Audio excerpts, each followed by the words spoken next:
It's a brand new Tuesday, and as always, this is where we pause to make sense of the issues shaping our world and yours. From the big headlines to the stories behind them, from policies that affect millions to the personal experiences that remind us why it all matters. Jasiri is where bold questions meet honest answers. Every weekday at 10, we bring you the conversations that challenge, inspire, and push for change. And today, we have two of Nollywood's finest bringing us talk about the girl child because of their new thriller. A new thriller deeply rooted in Edo mythology and Nigerian cultural heritage is heading to the big screen. They're here to tell us all about it and what they think can be done to make the lives of women and girls in Nigeria better. But as we like to do, But first, across industries, one truth keeps proving itself. When women thrive, workplaces thrive. And from leadership to innovation, inclusion to productivity, empowering women is not just a moral choice, it is a smart one. Yet in many organizations, barriers still exist, from unequal pay to limited representation in decision-making roles. Creating a truly empowered workplace means more than hiring women. It also means valuing their voices, investing in their growth, and ensuring that policies match the promise of equality. Because when women are supported to lead, collaborate, and innovate, the impact goes far beyond the boardroom. It shapes stronger businesses, stronger communities, and a stronger nation. Joining us now is Tochi Achugwo, the head people and culture, as well as COO at the Great Place to Work Nigeria. She's also a member of the Great Place to Work Global Culture Coaching Team, a CMD accredited trainer, and a member of the IHR. With over 7 years of experience as a training consultant, Tochi has led numerous programs in leadership development, cultural transformation, and employee engagement, helping organizations build high trust, high performance cultures. Tochi, welcome to Jasiri. Thank you. welcome. She does look like a trainer. Thank you for having me. Thank you. Welcome. Thank you. All right, so let's kickstart by asking, how has the role of women in workplaces, how has that evolved, that shift, and then, of course, the impact that shift has had on organizational culture? Okay. I would say, because I'm going to make references to Great Place to Work assessment reports. So over time, we have noticed that women have been like at the back end, but interestingly, things have really changed, and we can see a lot of women being represented at the leadership level, where communication thrives, because I mean, women are more people-centric, right? Mm-hmm. So when you have a woman among the leadership team, where decisions are made and inclusion is allowed and their voices are heard, it creates room for them to be fully fulfilled as a human being, not like the men that you kind of feel that they are stronger, but the voice of a woman really sounds loud when they're given that privilege or that opportunity to showcase themselves and fulfill their potentials as well. So, you know, across industries that were once dominated by men, and there's still a few industries where women have entered, but it's still a male-dominated space. But, you know, we're competing adequately. What are the positive changes that have emerged as more women have taken on leadership and strategic roles, particularly in areas that were once dominated by men? Okay, so if you look at, let me take the banking industry, for example. You could see CEOs, heads of departments, and heads of HR, they're women, change agents, transformational leaders, they're women, and their voices are really transforming the workplaces in different ways. And obviously, it shows in our assessment. We have some organizations that have actually been intentional about creating rooms where women thrive with some structured programs, practices, and this actually positions them for example, I would say from our cultural audit assessment, we have criteria that we look through to give them some benefits or position them for the best workplaces, as well as receiving the best practice awards. And this is one of the elements that we look at, some of the criteria we look at. How are you empowering women? So we have an award that is targeted to women empowerment, the best workplaces for women. And we have seen that play across great workplaces. And the good thing is that we have an award ceremony coming up this month, by the end of this month, and one of those organizations that have been certified will be privileged to receive that award. See, as an offside, is it offside, onside, on the side, sideline? I don't know. I need to ask, what makes an organization a great place for women? Like the people who have won the award previously, what do they have in common? What was the common theme that made them such a great place for women to work? What are some of the things they offered to their female employees? Okay, so for example, we look at it that women, we play dual, I would say more than dual roles, right? So we have our workplace roles that we play, and then we also have the back end, which is the home, that we also fill in. So it's always important, and it's important for you to consider that a woman, as much as a woman, it's being seen or heard in the workplace, she also needs to fulfill all the demands that calls for her attention. For instance, there are organizations that create creche from creche level, right, to primary school, to secondary school, within their workplaces. So when you're at home, when you're at work, you know your children is just right next door, to you. Basically, yeah. You go to work together, and you can go and check up your children. And there's another way to look at it. Another way is the work-life balance that they also create. For example, your maternity leave, their extension of that is not limited to the government status three months. Yeah. So we've seen organizations that have gone beyond being generous to understand that women need this and that, right? And they put that into consideration. And another way, it's okay. So when you return after your delivery, after giving birth to your children, you return back to work. We've had organizations, we've also seen organizations that create room for you to resume at a certain time and close early. Yes. So you can also attend to your children. So the fact that your attention is at work doesn't mean that the children suffer. So they put that into consideration. And another extension to that, beyond the workplace, is the empowerment that some of these organizations pay attention to women within the society, because we know when a woman thrives in the workplace, it also affects the community. So we've seen organizations that take CSR initiatives serious in a way that they empower women within the community where they exist. Even where they're not even existing, they do some structural programs in terms of even creating empowerment programs for development and creating room for them to be empowered. I don't know if you've heard about microfinance banks and banks that also give loan for women to start some small businesses, and at the end of the day they get their return back. So these are some of the areas that we've also considered in our assessment. You know, I like it that we've looked at a lot of the positive sides that happen when organizations, you know, put attention on women. But what happens when organizations don't prioritize women? How do you think that impacts the workplace, and what would such organizations be missing out for not prioritizing the needs of women? Okay, so let me look at it this way. I would say, let's take this setting as a leadership setting, and it's all men, right, in an organization. But there are women in that organization. How can a man make a decision for me? When the man doesn't understand how I feel as a woman, how I'm wired as a woman, my functions, aside the workplace, how I run things, you know, they say women are multitasking and all that, more multitasking, and even the nurturing demands and other things that you need to also fill in some roles. How can a man make such decision for me, be able to thrive, so I can be able to fulfill my goal in the workplace and also at home? So that's kind of, it's a minus for any organization that do not prioritize empowering women. Right, so that leaves that setting of leadership limited. And another area is in decision making, and it's obvious that women have moved from participating or being present in a group to influencing decisions, strategic directions, because you need to look at things from different perspectives, right?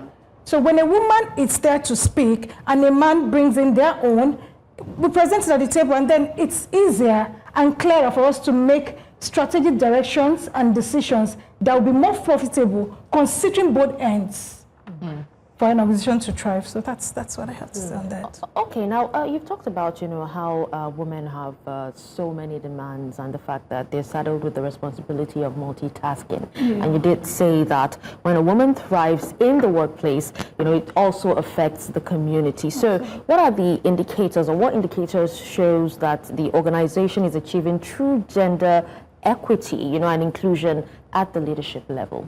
Okay, so I will look at trust as the base foundation for that. So, I mean, if you want to see a woman thrive, it's easier for a woman to be loyal. Let me put it that way, right? So, if I trust you, it's easier for me to give all of myself and bring all of myself to work, right? So, if there's no trust, evidence, there's no respect, there's no fairness and equity, presence in the workplace or within the decision-making team, you can hardly see a woman thriving, and you can hardly see retention growing, because when a woman thrives, when a woman is loyal, it's easier for you to reduce turnover because you're looking at both genders. Yeah. If a woman is not represented anywhere, it sends a signal that that place certainly is not a great place to work. So it begins to give them concerns to withdraw. So very quickly before we wrap up, I just want to ask, I think a lot of people think about this in dollars and cents or naira and kobo. What's the economic return of investing in women or empowering women in the workplace? Can we draw a straight line from A to B, make correlation that companies can do better financially and economically and be able to pay for the crèche, to be able to allow them to resume later and to leave earlier because there's an economic correlation between empowering women and investing in women in the workplace? Obviously, that's clear because from our assessment, we have recorded an outcome of 90% of women saying that those that are within our Great Work certified organizations, that their place of work, because they're treated fairly, because they're accepted, because they're given room to be themselves, because they're given room to speak, that place is obviously a great place to work. So, and that translates to the economy, because when a woman speaks, you want to hear. When a woman brings idea, it's kind of challenges thoughts and opens mind. Why am I saying this? Because there are sectors, for example, the technology sector, where you don't see women before, but now you can see that women are thriving in the IT industry, positioning themselves. There's Women in Tech Association and so many others where women are showing potentials, skills that have stood out, even kind of competing with the men, which I don't see that as a competition, but we're just trying to make impacts. Absolutely. Wow. Very, very interesting conversation we've been having. We want to say thank you very much, Tochi, for the insightful conversation we've had so far. I hope men don't hear word. I hope we don't hear word that women can make serious positive impact when a room is made for them at the table. We'll take a break now, but don't fear. We're just getting warmed up. Nollywood actors Adeola, Awodein, and Noray Nehita are standing by to sit at Jasiri table with us and bring their own equity and knowledge to the table.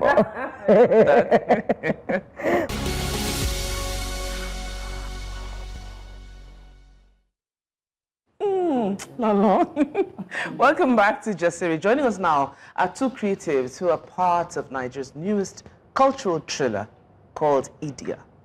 Billed as a paranormal thriller, the new film is firmly rooted in Edo mythology, culture, and the supernatural. It asks us to believe, to question faith, legacy, fear, and the invisible forces that shape our lives. But beyond thrills and scares, this film gives us a chance to talk about something bigger: the girl child, women's agency, and how storytelling can shift the narrative in Nigeria.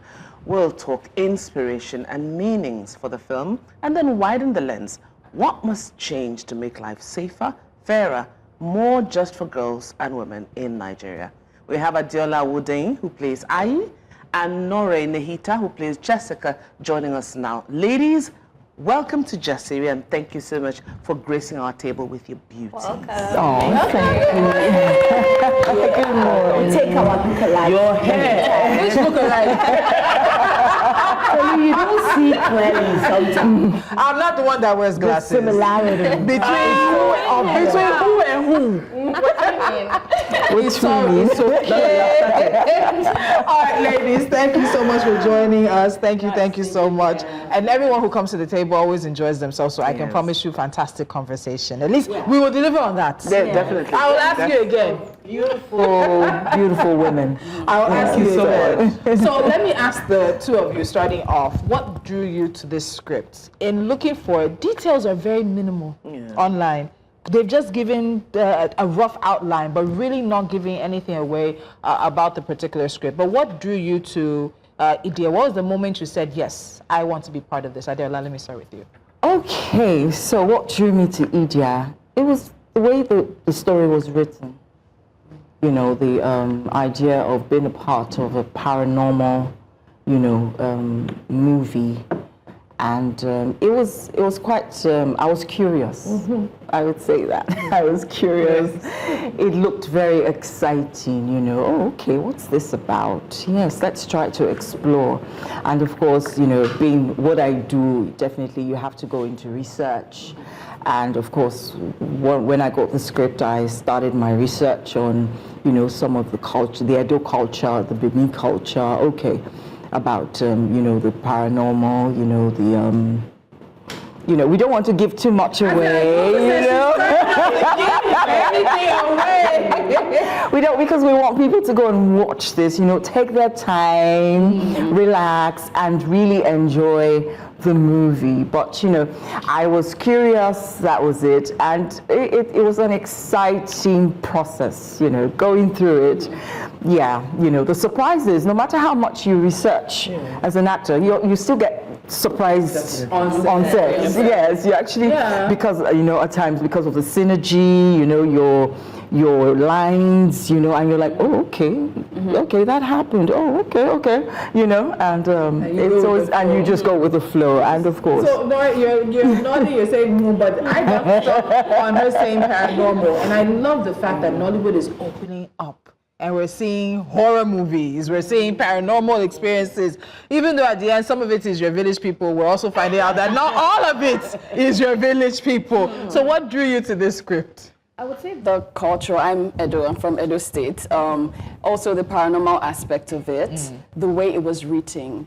It wasn't one of those things where you can pick what the entire story is just from the beginning, and it holds you in the suspense. It gives you a bit of this and that. It's real, it's genuine, it's authentic. So that drew me to it. And my character is also one that was very exciting. You played Jessica, right? Yes, I played Jessica. And she's just a wild card.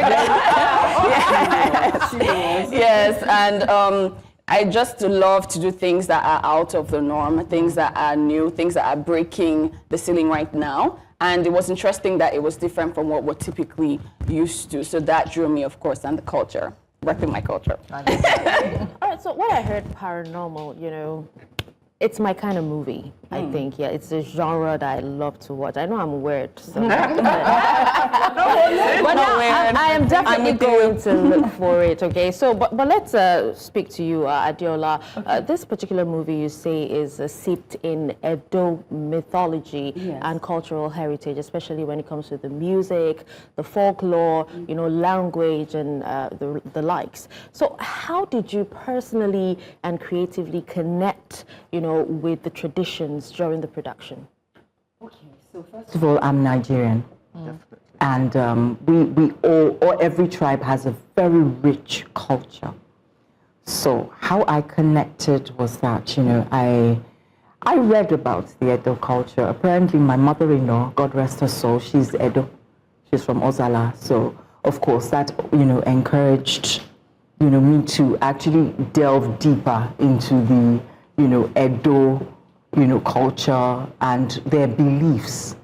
So now, the truth is that this movie, it isn't just folklore or a writer's imagination. Many of the things that actually do happen.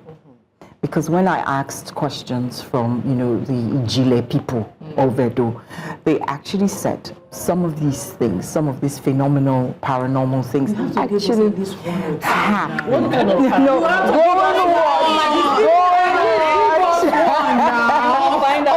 You will find out on the 24th. Okay, should we? Cultural lesson at least. Should we? Just one, please. I would say one advice I can give, or one thing that I can give is just make sure that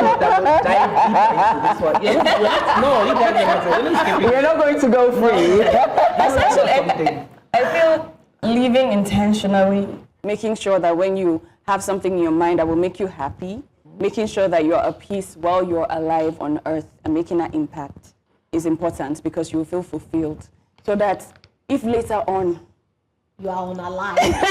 Because I'm not unfinished business. Exactly. Chasing Exactly. Noray. You know, when I do films myself, and I tend towards the supernatural, because I always believe that nothing is really normal or natural all the time. There's always an inkling of it, the supernatural edging us, or just seeing.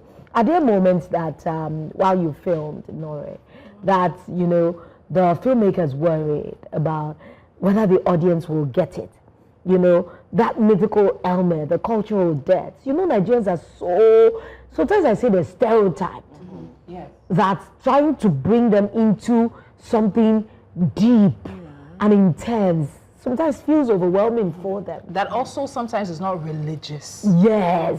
You know, Nigerians like to think that we have only two religions. I always remind people that we have Christians, Muslims, we have traditionalists. And we have our And there's nothing wrong with that, because that is who they are. Exactly. Yes, exactly. So how do you think that all those came to play? Were you scared at some point? Because I've had people on set that said, oh, our spiritual experiences, as I was first, we were filming, it was as if the spirit came. I mean, I think it's very interesting you asked me that question, because I did have, I mean, just one experience on set that I was like, there was a time that we were filming and I felt this chill.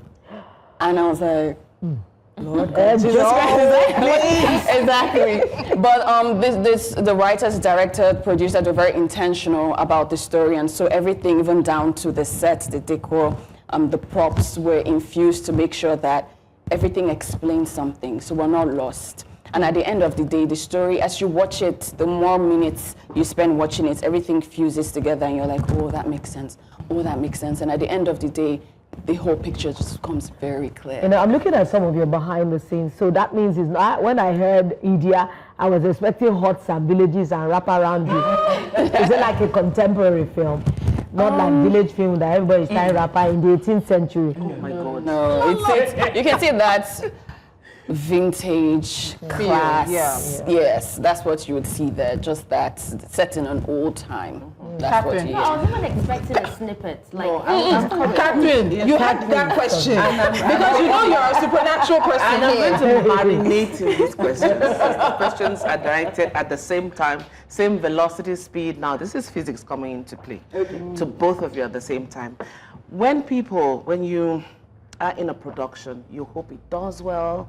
There are highs and lows. There are things that push you, trigger you, and there are things that also make you experience things that you wouldn't ordinarily let yourself experience because you've abandoned yourself to character. This production, I want to believe, IDIA is one of them.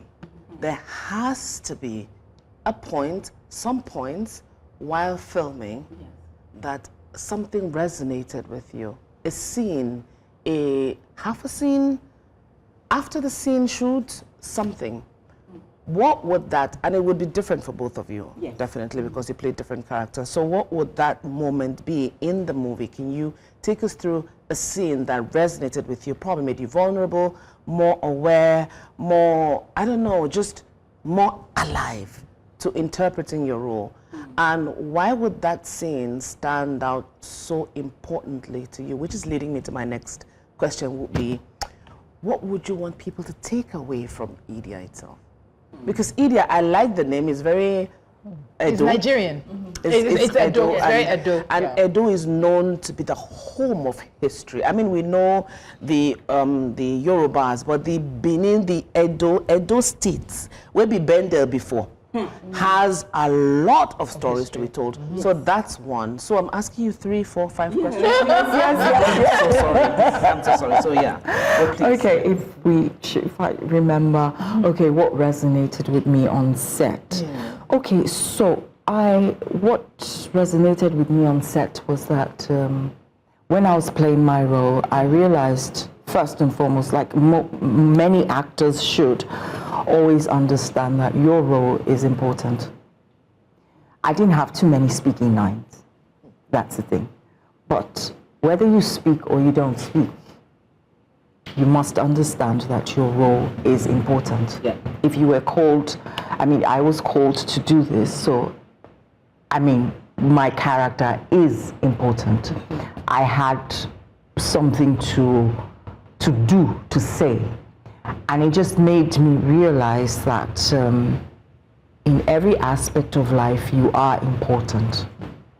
You are very important. You might not necessarily always have something to say, but your role as whoever you are is important. Was it an emotional? Was it an emotional role? Well, no. She's the kind of friend that when they plan surprises, you cannot get oh, we're planning. Oh, I just donated.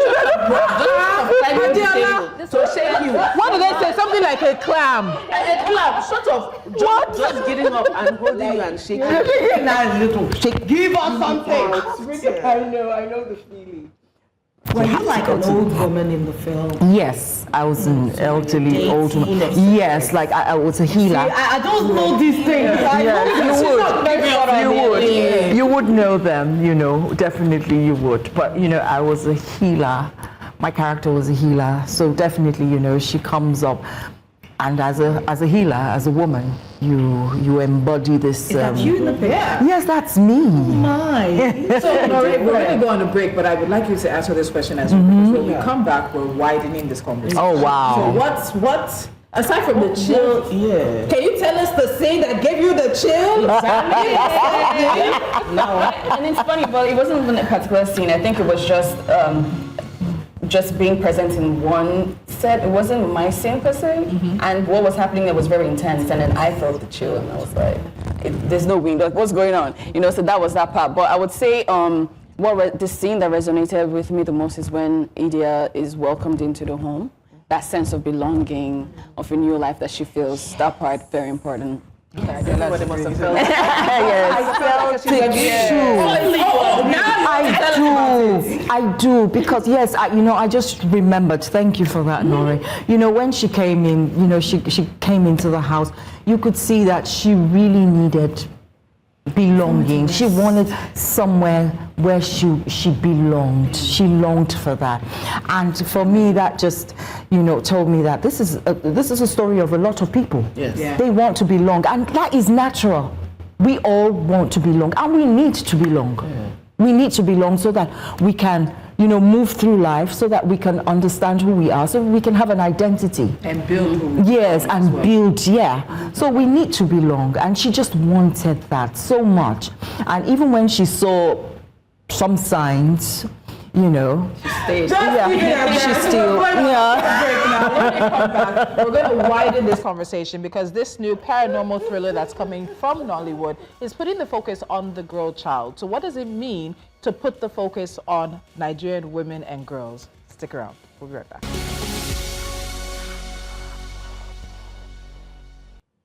You're still watching Jasiri on a Tuesday morning. We still have Adeola, Awodein, and Noray, Nehita, who are cast members of the new Nollywood paranormal thriller, IDIA. Now, we want to widen this conversation, and I want us to look at representation and voice. And I think, Noray, I'll put this question to you, particularly in Nigerian media and culture.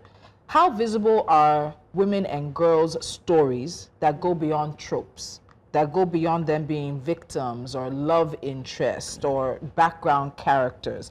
Does telling stories with cultural roots help us reposition women and girls, particularly in narratives about them? I think it does. And I feel like we are getting there. I won't say we're all the way there yet, but just being able to see women and girls in various characters, being able to relate to seeing a story on screen and you can say, oh, I had that experience, or my auntie had that experience, or my mom had that experience. I feel like it's important so that people can feel a sense of belonging and importance in their daily lives and just everything that you're doing and aspiring to do. So I feel like the more that we create more of these stories, the more that we'll be able to make this impact in like women and the girl child everywhere. Is there any type of character you wouldn't play because you might think that the representation it gives of women or young women would not be what you would want to represent? I don't think so. I feel at the end of the day it's how the story is told. Because for me, you could tell a story about a promiscuous woman, but it's deep. It's talking about her childhood, her trauma with her father. And so when you understand it from that way, then that makes sense. Another person could write it in a very shallow way that it's just the surface. It's not deep. I'm not holding on to it. They just want to show the obscenities and all of that. Then I'm like, no, I won't do that. But if I read it, and most times when I get jobs or requests, I like to see the story first. I don't talk about the pay first. Let me know what it is so that I know that when you say story out there, my name is attached to it. It's because it evoked something in you when you watched it and you felt something and it felt real and authentic. That's where I go. All right, Adeola, what are some of the biggest obstacles that you see right now for girls and young women, in Nigeria? I mean, looking at the movie, it shines a spotlight on culture, and we know that culture plays a huge role, in how women and girls are being treated in Nigeria. So speak to us. How do we address that? Okay, maybe before she speaks to us, I just want to remind us that there is currently a story right now about a 15-year-old young girl who allegedly killed her husband, or who the husband killed. Let me get that. She was married very early because I made sure she committed suicide. She committed suicide. Yes, thank you for this story. There we go. That she allegedly committed suicide because she was married. I think it was 20. She was forced to marry her father's friend. Yeah. Just recent in Bauchi. Yes, there we go. Definitely, she would commit suicide. I mean, it's sad. I mean, why would any parent force their child to get married to, someone, an older man, her father's age mate, well. I know. Yeah. I know. Yeah. Let's It's just talking our language. The question, I think it takes the question there to the biggest obstacles for young women and girls in Nigeria. Number one, how old did you say she was? 15. A 15-year-old girl is still a girl. She's not yet formed. Let's forget it. The brain of a teenager is fully formed at the age of until the age of 25. What did I tell you guys? I've been shouting this 25. Thing. Yeah. What is a 15-year-old girl doing in marriage? 30-year-old girls are not yet in marriage. For even those who are in their 40s, there's like, abeg, please. Then we're talking about 15. What a 15-year-old girl is still supposed to be running around the place. Oh, mommy, how do I look? How is this dress? What is her business with marriage? And then I don't care how illiterate or unenlightened you are as a parent. Nature, everything around you would tell you that forcing your child into that kind of situation is totally wrong. It is wrong. And that's what it is. It is wrong. And what is wrong is wrong. Parents, we just need to stop this. You can't keep, I don't know, for whatever reason. For me, it is not an excuse right now. It is not. It's upsetting. It's annoying. Unfortunately, it's sad. These are the issues. Let's even say, okay, the film industry itself.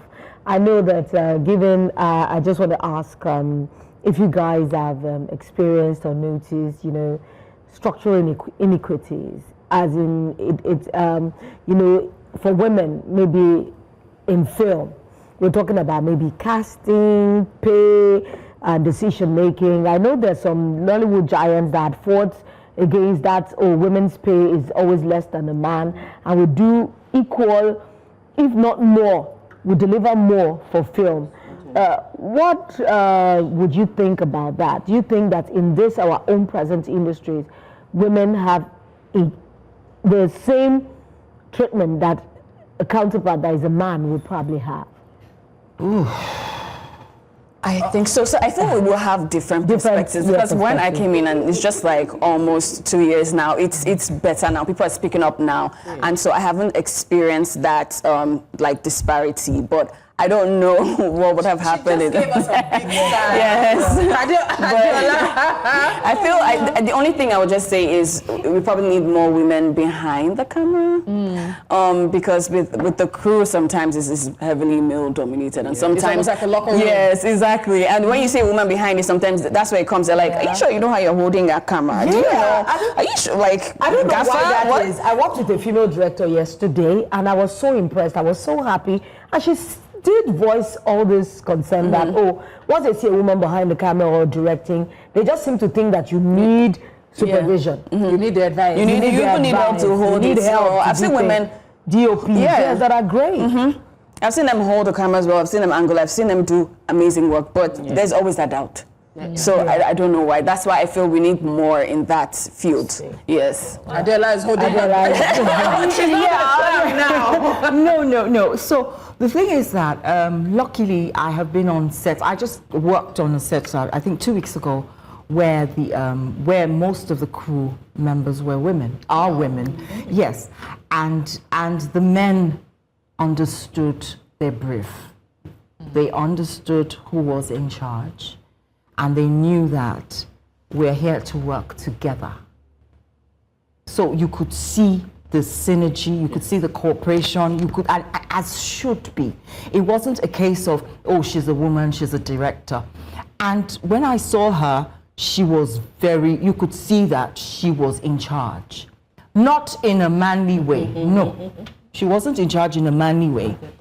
She used her feminine, she was there. She brought her beautiful presence in. She was the director, and she managed things appropriately. We had discussions. We had to talk about my lines. And yeah, she understood where I was coming from. She understood my perspective on, certain things. And we worked things through. We canceled what we had to cancel, and we put in what had to be put in, And of course, she discussed that with her team.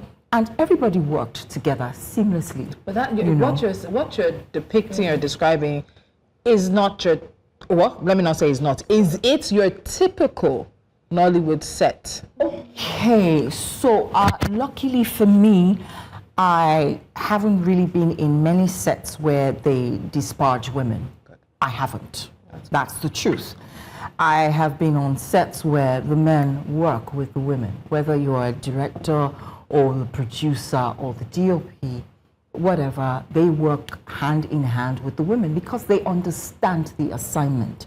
They understand that this is a production and we are here to make it work. It is not about, oh, she's a woman, she's the one in charge. I have seen, I mean, there was a time I was on set with, I was on set with Uncle Jide, and there was this young lady. She was behind the camera, and I was like, girl, I'm telling you, yes, her oga was there, but, he allowed her. He allowed her, he gave her, yes. And, I just kept looking at her, and I was like, go girl, you're doing a good job. And I was so proud of her. That even Uncle Chide was like, hey, there's a point she made, which I think is quite interesting. She said that the director showed up in her feminine self, not masculine. And I think many of us have maybe once either experienced it or probably may have done it or have seen it happen where women feel they have to be masculine in certain positions to get the respect, to get people to listen to them. And I think it's really quite interesting because it's not just in Nollywood. It could be even in our own careers here. It could be anywhere where women feel that they have to put on a harsher mien, be more aggressive. But then it bounces back on them because a man will be called authoritative while a woman is called aggressive in that. So it now feels like, why bother to wear the masculine armor. If they're still going to give you issues, just show up as your authentic feminine self. See, I love seeing beautiful women do anything. If you're beautiful and you're smart, I'll be like, wow. Yeah. Like, I love my jam. beautiful, smart women. And then if you can dress, oh my God. I see. Because I don't see why I need to hide the fact that I'm feminine or that I like hair and I like getting my nails done, and that has to be something that I'm judged, my experience or my ability or capacity is judged on that because I get my nails done, because I go for pedicures, because I like to wear clothes that make me feel good. That's all about being a woman. That's to hear from Noray as well. You know, if you could share your personal experience, was it the same for you? Was there, looking back, was there ever a time where you felt your voice was being silenced? Because you talked about the crew being male-dominated. And not even just on set, it could be in life in general. Generally, I have stories. But yes, I've been to, let's say, a gathering and a couple of men there, and unfortunately, I feel the older men in our society, they need to do better. I don't know, I feel like I've given up on them, but sometimes you're speaking and you're saying something that makes sense, and they just want to be used to women just talking about superficial things, oh, makeup, nails, all of that, but then they don't want to hear the serious topics. And it doesn't even have to be a deep topic. It can just be a conversation that is just grounded. Yeah. And most times it's like, this one goes good, this one is serious, and we just want to laugh. And sometimes, even in more serious settings, nobody wants to, there's just a stereotype they've put around women who look a certain way. Yes, and they see your face or your light skin, you look pretty, and they just want you to just be dumb. Exactly. And sometimes you have to struggle with that. And what I notice I do, which I'm even trying to like balance now, is I always go into rooms trying to prove a point and say something that makes sense first. That you're not to just doubt. Exactly. And sometimes I'm like, I want to be myself and free. Exactly. Why do I have to prove anything to you? I'm funny, I'm relaxed, I'm goofy. This is me. I don't have to, if you get to know me, you would know I have different layers. I don't have to come in and just be so serious, and then when I'm like, okay, coast is clear, then yeah. I'm sorry, your voice, it sounds like you have a microphone on. It's so beautiful. Like, I was trying to look for a microphone. Thank you. Thank you so much. Thank you so much. Teaching people at 20. Adeola, what about your own experience? Okay, so the thing with me is this. I would be very honest. I don't think I've had that issue. To be honest, you will listen to me. Not because... But no, seriously, I understand. you know, How she said you might will listen to me. you will listen. I get it. You know, I understand. do you understand? We had. No, I mean, I'm a person. Yes. You just can't. I have something to say. Yes, and I do know that I'm not talking gibberish. I mean, what I have to say is important. I mean, especially, so if I'm in the midst of men, definitely I would read the room. There's some people you're with and you know that, okay, these ones don't want any woman in their midst in the first place. Like, you know, we discussed earlier, you know, and, you know, you just know that, okay, let's just be quiet. Yeah, it's true. There's some men, let me not waste my time. Let's be quiet. Let's keep our opinion to ourselves, you know. I mean, and, you know, just leave them and respect them. But, you know, there are some settings that you're in, and you know that yes, they would like your input, they would like to know what you think, and you know, and definitely I have my layers, like Noray said. I have my layers, I have my opinion. You don't all have to agree with them, but I have my opinion. Do you think the way you are, I'm watching you now, is a product of parenting or a product of experience? So it's both. The product of parenting, my mom, God rest her soul, she was a pharmacist. And she had sisters who were well-read. I mean, I had my aunties, God rest their soul, they were part of the UN, WHO. So you can't grow up to be anything but who you are. They were business women. My grandfather had a lot of girls. They were engineers, doctors. I mean, they were business women. Even if they read biology, chemistry, you know, physics, you know, they were allowed to spread their wings. You know, of course, the men did their own thing, but the women were really allowed to express themselves. Of course, properly, you know, of course, back in the days, you weren't allowed to, of course, you couldn't behave anyhow, and which, you know, and I don't know the right words to use right now, but of course, you still behaved yourself properly, but you were allowed to express yourself. I remember. So with that, yes, with that, yes, because my father, you know, always believed that you're a human being. Evolve, become, learn. Yes, learn. I didn't waste money on you to now be all cowed up and not be able to, you know, express yourself. Okay, talking about expressions, what stories do would both of you like to tell next? About culture, because everyone's enamored already about the paranormal that's going on, but probably, would you like to tell more stories about girls, women, culture? What would your next story If you could choose. if you could choose? Honestly, I think I would like to do a biopic, you know, someone. Ooh. Yes. Ooh, do you know who? I wouldn't want to say. The clam is back. The clam is back. But, you know, it could be someone in history, and it could be someone that was very present. There is this person, God rest her soul, Dora Akinlui. Yeah. I admire her so much. And we haven't told her. And I think that's Her the story thing. hasn't been told. like it should. That woman fought.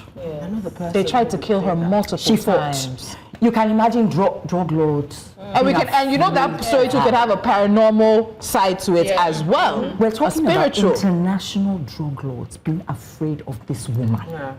Oh God, no, please. Nora, do you have? She's getting us excited for it. I see a face even who will play that. I'll tell you after. Yeah, but Yes, whoever is going to play it, but they must do justice to that woman's character and what she did. Okay, hold on, Nora. For me, it's more still thrillers and things that have to talk about anxiety and depression.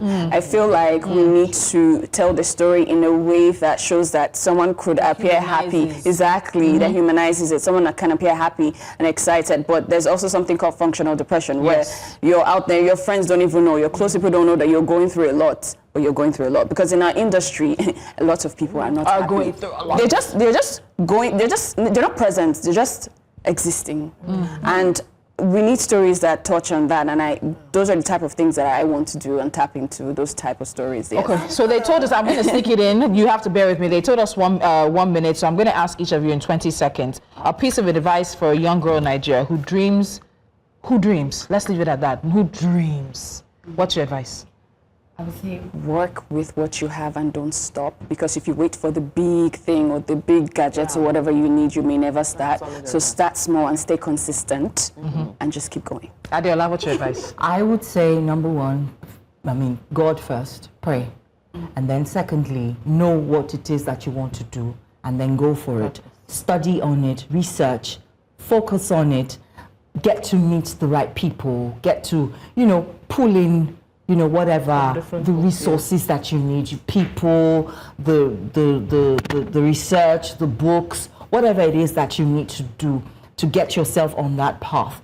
And while you're at it, please enjoy the journey. Yes. It's not a hard and fast rule. No, it's not. Enjoy the journey. Like someone said, while you're going for gold, pick on the bronze, silver and the bronze. Silver on the way. We have to go before they play the music. Adeola and Noray, thank you so much for being our guest today. Thank you for joining us for this conversation, not just about the movie, but also about life and times and things for women and girls in Nigeria. We'll see you guys bright and early, 10 a.m. tomorrow morning. We do this all again right here on Jasiri. Have a fantastic day.